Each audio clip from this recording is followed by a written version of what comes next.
Joining me now to talk more about this very program is retired Army Major Chase Spears. He was the former press officer for the U.S. Army's Recruiting Command and helped oversee the program's launch. Good morning to you, Major. Thanks for being here with me this morning. Walk me through exactly how this prep program works and how the Army is getting these recruits up to speed. Sure, Marky. Good morning. Thanks for having me. This program is designed to help the Army reach out to populations that otherwise might not be able to serve. As we heard just a moment ago, there are certain levels of academic and physical fitness that you have to meet in order just to ship to basic training, among other standards. And the Army saw in 2022 that they were having a rather big shortfall in recruiting. If you remember, in 2022, they missed their recruiting goal by roughly 25%. They were actually on par to miss it by almost 40%, but they changed the goal in order to miss it by less.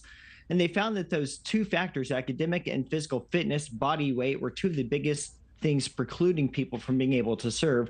So they created this course in order to be able to offer a bridge, if you will, for people who otherwise didn't meet the basic qualifications to be able to ship to basic training, to be able to have a 90-day period to train to those standards, and then to be able to then onward integrate into basic training and onward into the force. Okay, so this is literally a boot camp for those folks who want to enter basic training.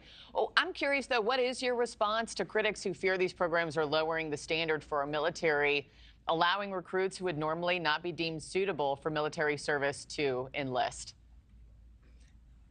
It's certainly understandable how it could look that way. I remember when I was the press desk officer at Recruiting Command in June of 2022, and this was announced, I actually thought it was a good news story. I thought it was a positive program offering people who otherwise had challenges of meeting the standards to meet the standards. So the Army has always been a way that people could improve themselves, improve their lives. But unfortunately, we were barred from talking about it for a period of several months, which kind of added to the mystery about it and added to the criticisms of it. Overall, I think it's a great way for people who otherwise have had challenges in their lives to be able to raise themselves up and serve. But with that said, you cannot get around the fact that the Army is now having to reach out to populations that it did not have to reach out to before because Army service is becoming such less appealing. But let me ask you, the recruits who graduate from this prep program and then go on to basic training, their level of, fitness, if you will, since that's the point you brought up, compared to somebody who just made it to basic training right out the gate, is it the same? It's comparable. Before you go to basic training, you have to fit within a certain body weight parameter, and you have to demonstrate a certain level of physical fitness.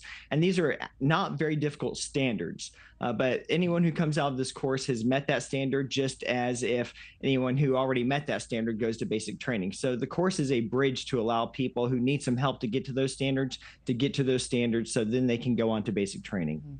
I only have a few seconds left, like in 15 seconds. Can you tell me why there's such a recruiting problem?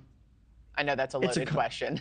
It's a complicated factor. A lot of things. The Army is not the only one who pays for college anymore. There are political factors, there are trust factors, and recruiters are out there facing a dynamically changing environment, and I certainly don't envy their job. Yeah. Well, Major Chase Spears, thank you for your service. Thank you for your time this morning, for joining me right here on Morning in America.